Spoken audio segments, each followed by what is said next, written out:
Everyone thinks Adam Sandler is harmless. The funny guy. The layback one. The man who laughs things off. Joy Behar thought that, too. What she didn't realize was this. Some people don't explode when they're pushed. They wait. And when they finally speak, the room changes. The studio lights were warm, almost cozy, washing the set in soft autumn colors. The backdrop looked like a quiet park in October. Golden trees, a winding path, calm and harmless. The kind of setting designed to make conversations feel safe.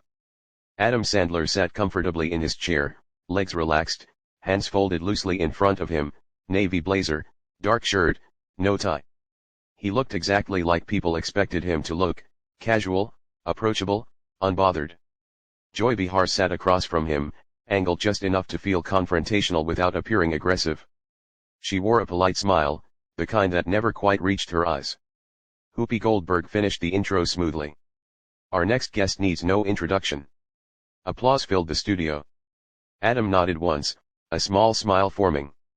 He thanked the audience, joked lightly about being awake this early, and the crowd laughed on cue. Everything was normal, too normal. Joy leaned forward, clasping her hands. So, Adam, she said, voice light but sharp around the edges. You've been making movies for what, 30 years now? Adam smiled. Something like that, yeah, and you're still doing the same kind of roles, Joy continued. The funny guy, the man-child, the goofy voice. Ever get tired of that? The question landed gently, but not accidentally. Adam tilted his head, considering. I don't know. People seem to enjoy laughing. I do, too. A ripple of laughter from the audience. Joy didn't smile. But don't you ever want to be taken seriously? She asked. I mean, real actors chase challenging roles, awards, legacy. Adam shrugged. I like making people laugh on a Friday night. Joy nodded slowly as if indulging a child. That's nice. But some people would say that's playing it safe. Adam didn't react. He picked up his mug, took a small sip, set it down carefully. Well, he said calmly. Safe isn't always bad. Whoopi jumped in, sensing the itch. Comedy is hard, she said. People underestimate that. Joy waved a dismissive hand. Sure, but let's be honest. There's comedy and then there's that. She gestured vaguely as if Adam's entire career could fit inside the motion of her wrist. The audience laughed again, this time more uncertain. Adam's smile stayed in place, but it thinned just a little. You know, Joy continued, some critics say your movies are comfort food. Empty calories. Fun but forgettable. Adam nodded slowly. Comfort food feeds a lot of people. Joy raised an eyebrow. So, you're okay with not being important? There it was. The first real push. Adam looked at her. Really looked this time. Not offended, not angry, just attentive. I think if someone laughs with their kids, he said evenly. That matters. Joy leaned back, crossing her arms. That's one way to look at it. The room felt different now, quieter. The laughter had stopped coming automatically. Adam stayed relaxed, but something had shifted. His answers were shorter, his eyes steadier. Joy noticed. She always did. So tell me, she said, voice tightening just a bit. Do you ever worry that people don't take you seriously because, well, you train them not to? Adam smiled again. This time it didn't reach his eyes at all. People can think whatever they want, he replied. That's kind of the job. Joy studied him, clearly unsatisfied. This wasn't the reaction she wanted. Not yet. The conversation moved on to a new project, to family, to fame. But the tone had changed. Joy's questions grew sharper, more pointed. Each one just a little closer to the bone. Adam answered them all calmly, politely, patiently. But beneath the jokes and the relaxed posture, something was building. And Joy Behar, confident, comfortable, convinced she was in control, had no idea how close she was to crossing a line that Adam Sandler would not laugh off. Whoopi tried to keep the rhythm light. She asked Adam about his kids, his friendships, the way he'd stayed grounded in an industry that eats people alive. Adam answered with that familiar, low-key warmth. Short stories, little jokes, a shrug that made the audience feel like he was one of them. But Joy wasn't done. Not even close. She kept watching him the way a person watches a door they plan to kick open. So Joy said, tapping a finger on her cue cards. You've worked with the same circle of friends for decades. Rob Schneider, Kevin James, David Spade, the whole crew. Adam nodded. Yeah, they're my guys. Joy smiled. Some people might say that's nepotism with better marketing. A few nervous laughs. Adam's expression didn't change, but his eyes narrowed slightly. They're talented, he said simply. Are they? Joy asked too fast. Or are they just around? Whoopi glanced sideways.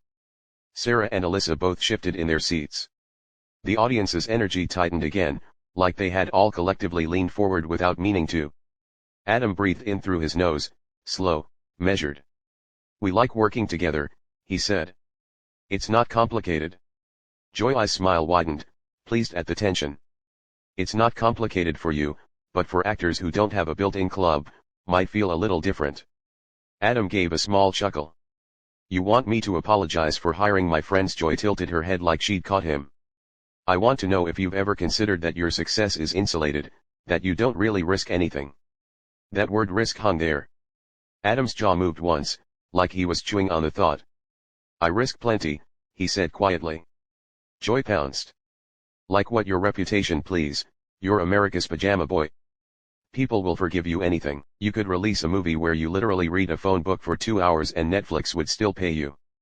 The audience laughed bigger this time because the line was designed to get a laugh. But Adam didn't. He just stared at Joy for a beat too long. Then he smiled thin and controlled. You ever watch a phone book? He said. Some great names in there. A ripple of laughter again, but it didn't release the tension. It just disguised it. Joy didn't blink. I'm serious, Adam. At what point do you stop coasting on goodwill and actually challenge yourself? Whoopi stepped in firm.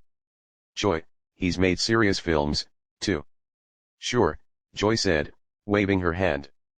A couple, but then it's right back to guy falls down, makes a fart joke, gets the girl. Adam's eyes flicked briefly toward the audience. He heard the murmurs. He heard the discomfort. He could feel the show slipping away from fun interviews. And Joy looked happy about it. Adam leaned back, clasped his hands together, and said carefully, why does it bother you so much that people laugh? Joy's mouth twitched. It doesn't bother me that people laugh. It bothers me that you're rewarded for doing the bare minimum. There was a small audible "oh" from somewhere in the audience. Adam nodded slowly as if she'd made a fair point. Then he asked almost conversationally. You ever meet someone who laughs because they're trying not to cry? Joy paused just a fraction. Sure, she said, but that's not. Adam continued smooth and calm. Somebody loses a parent. Somebody's marriage is falling apart. Somebody's kid is sick. They put on a dumb movie to turn their brain off for 90 minutes. That's not the bare minimum to them. Joy's eyes sharpened. So now you're a therapist. Adam smiled politely.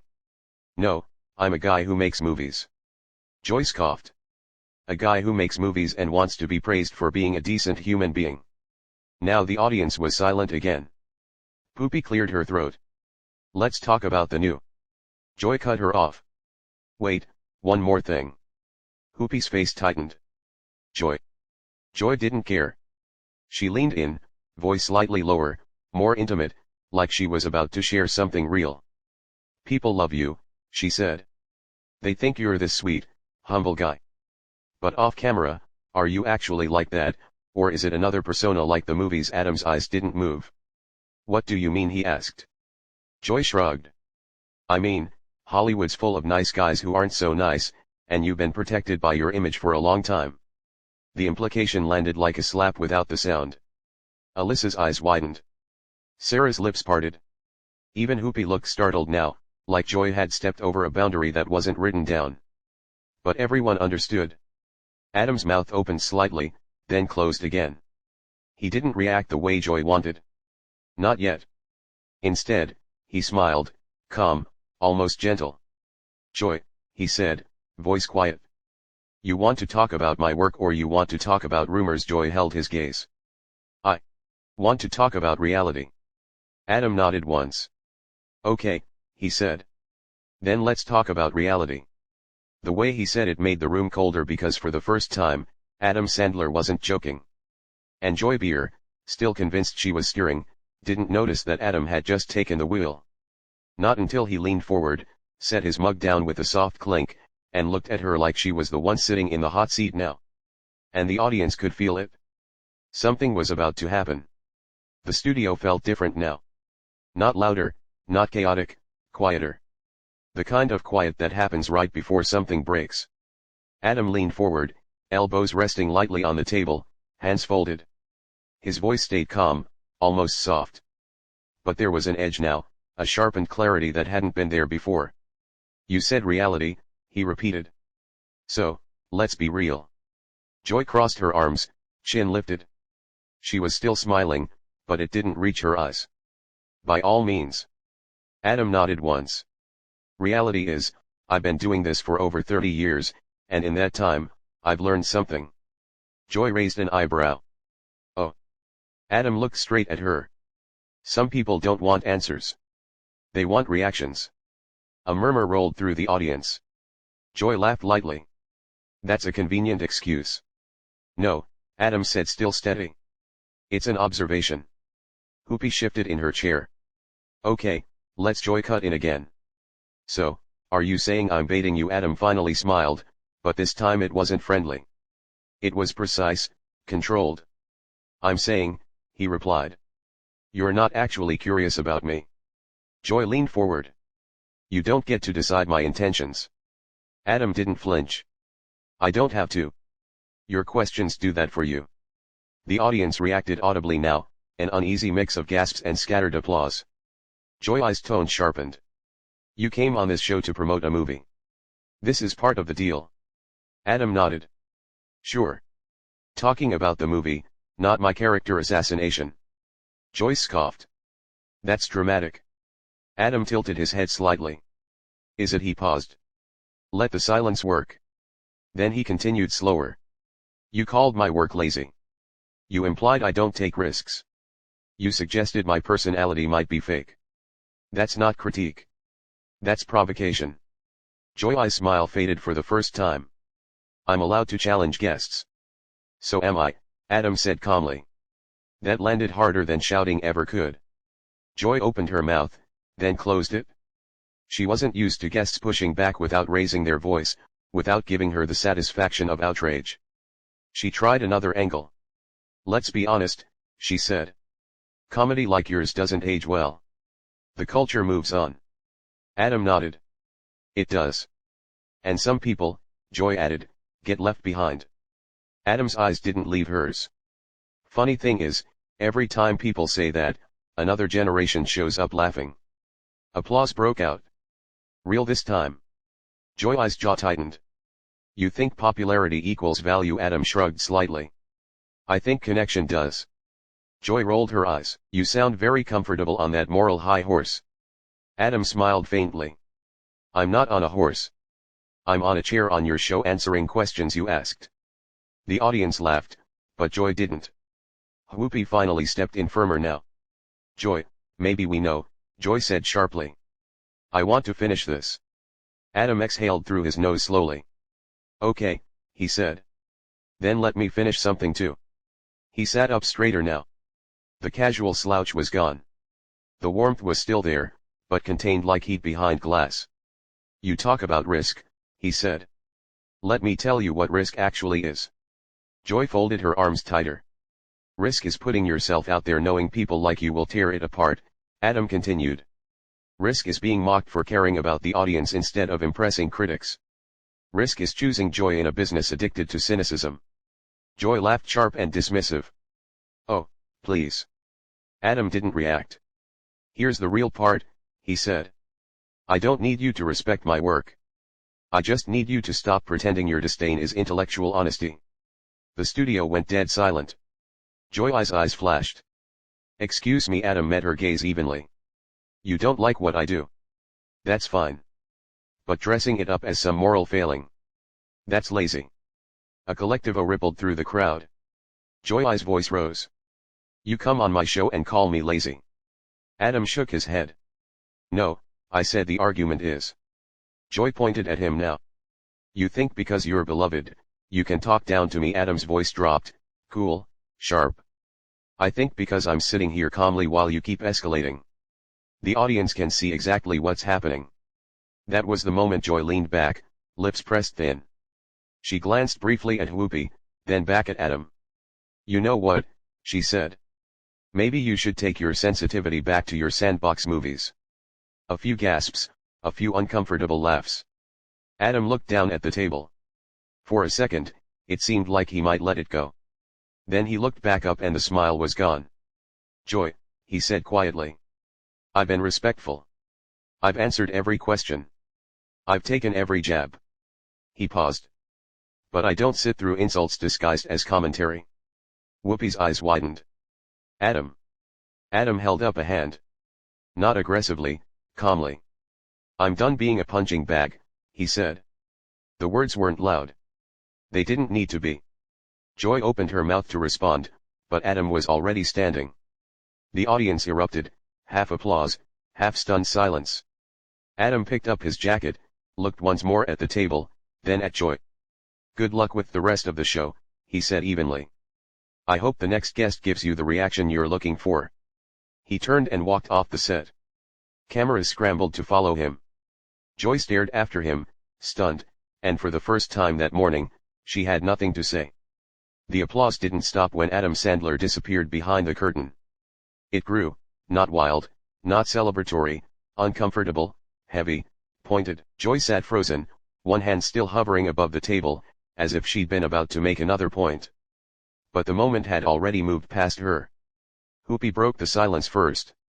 Well, she said carefully, eyes following the empty space Adam had left behind. That escalated. Joy forced a laugh. If someone can't handle tough questions, Whoopi turned toward her slowly. Those weren't just tough questions, Joy. The studio went quiet again. Joy shifted in her chair. So now I'm the villain. No, Whoopi replied. But sometimes pushing isn't the same as probing. Joy opened her mouth, then closed it. She glanced toward the audience, expecting support.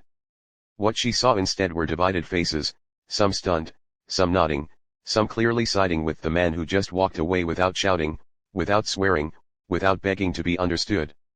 A producer's voice crackled faintly through the studio speakers, unheard by viewers, but impossible to ignore for the panel. We're moving on. Joy straightened her notes, jaw tight.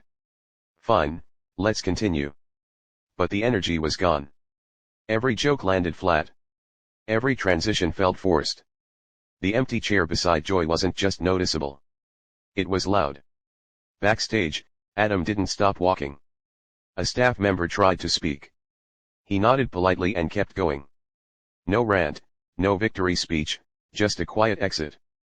By the time the show cut to commercial, clips were already spreading online. Adam Sandler shuts down the view. Sandler walks off after Joy Behar clash. Calm, controlled, final. Joy would later say the interview was spirited. Adam wouldn't comment at all. He didn't need to because sometimes the strongest statement isn't the last word. It's knowing when to leave. Adam Sandler didn't raise his voice. He didn't trade insults. He didn't stay and perform. He stood up and walked away. If you believe silence can hit harder than shouting, if you think respect has a breaking point, and if moments like this say more than any argument, like the video, subscribe to Pressure Point and tell us in the comments, was Adam right to leave, or should he have stayed and pushed back harder? More confrontations, more pressure, more moments where everything changes. See you in the next story. Experienced. I hope you never have to watch everything you've built crumble because of your own choices. I hope you never have to claw your way back from rock bottom while the world cheers for you to fail. But if you ever do find yourself in that position, I hope you meet more compassion than you've shown me today. Because everyone deserves at least that much, even people who've made terrible mistakes, even me. With that, Charlie Sheen walked off the stage with a dignity that seemed to surprise everyone in the studio, perhaps even himself. The audience sat in stunned silence. The cameras kept rolling, capturing Joy Behar sitting at the table with an expression that was difficult to read. Somewhere between defiance and the dawning recognition that she had perhaps gone too far. What had started as a promotional interview for a small independent film had become something far more significant. A man who had been written off as a joke, a cautionary tale, a symbol of self-destruction, had stood up and demanded to be seen as something more. Not a saint, not a victim, just a human being trying to be better than he was. And as the studio fell into uncomfortable silence, one thing was absolutely clear. The man who had once declared himself to be winning had finally learned what winning actually looked like. And it had nothing to do with tiger blood or Adonis DNA. It was simply the quiet courage to keep getting up no matter how many times the world tried to knock him down. What do you think about this incredible confrontation? Was Joy Behar out of line, or was she just doing her job? Drop your thoughts in the comments below. And make sure to subscribe for more stories that will absolutely leave you speechless.